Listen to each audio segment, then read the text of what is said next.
હની ટ્રેપના આરોપીને ઝડપી પાડતી પોલીસ। હની ટ્રેપના ગુનામાં સંડોવાયેલા 2 આરોપીઓને ગણતરીના સમયમાં પકડી પાડી ગુનાનો ભેદ ઉકેલતી સારોલી પોલીસ સ્ટેશન અને સર્વેલન્સ ટીમ।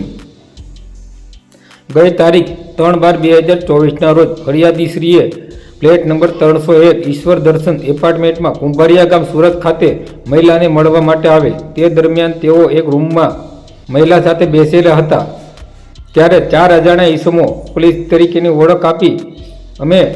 સુરત પોલીસ છીએ, અમને બાતમી મળેલ છે કે અહીં ગેરકાનૂની કામ ચાલે છે, તમારા વિરુદ્ધમાં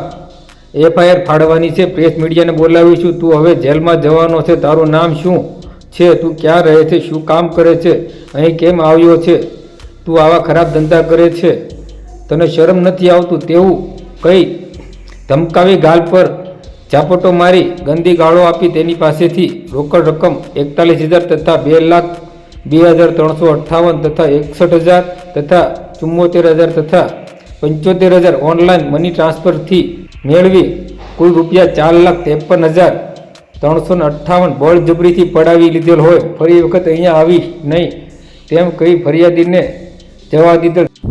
ત્યારબાદ ફરિયાદીશ્રીને બોલાવનાર મહિલા તથા આરોપીઓ મળેલ હોવાની હકીકત જણાતા તેઓએ તારીખ 8/12/2024ના રોજ પોલીસ સ્ટેશન આવી અને તેમની હકીકત જણાવતા આરોપી વિરુદ્ધ કાર્યવાહી કરવા પોલીસ સ્ટેશનમાં ગુનો રજીસ્ટર કરવામાં આવેલ। જે અન્વયે police inspector Shri AR Vekariya અને સર્વેલન્સના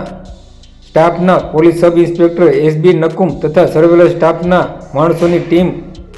બનાવી જરૂરી માર્ગદર્શન અને સૂચના અન્વયે સ્ટાફના head constable Prakashbhai Premjibhai, police constable Manishbhai Nanubhai તથા પોલીસ કોન્સ્ટેબલ રાહુલભાઈ બળવંતસિંહ નાઓને બાતમી મળેલ કે હકીકતના આધારે આરોપી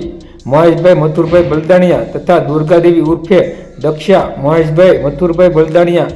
નાઓને પકડી પાડેલ કાયદેસરની કાર્યવાહી હાથ ધરેલ છે। જેમાં પકડાયેલા આરોપીની વાત કરીએ તો મહેશભાઈ મથુરભાઈ બલદાણિયા ઉંમર વર્ષ 30, ધંધો હીરા મજૂરી, રહે ફ્લેટ નંબર 301 ઈશ્વર દર્શન એપાર્ટમેન્ટ 52 ગળા કુંભારિયા ગામ સારોલી સુરત શહેર, મૂળ ગામ રબારિકા, તાલુકો જેસર ને જિલ્લો ભાવનગર તથા દુર્ગાદેવી ઉર્ફે